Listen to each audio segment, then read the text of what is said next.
How to install a 4-pole 125 amp mains isolator switch on an 8-way and onward board. Start by attaching the 125 amp gear tray to the top 2 pre-drilled holes located at the back of the board. Please note that the lower 4 screw holes are designated for attaching the 250 amp gear tray. Remove the L1, L2, L3 plastic cap.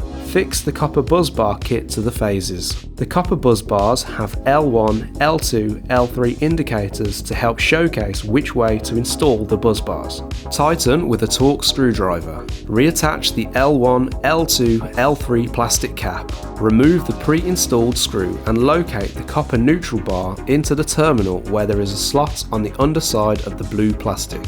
Locate the screw into the pre-threaded copper plate and tighten with a Torx screwdriver to the correct settings. Check all the terminals are open on the mains isolator switch to ensure correct placement onto the buzz bars. Once in position, screw each of the terminals to attach to the buzz bar. Tighten with a Torx screwdriver to the correct settings. To complete the installation, slide the Illusion shield between the main switch and the plastic cap. Please see our other how-to videos for more information on our Illusion 3-phase range.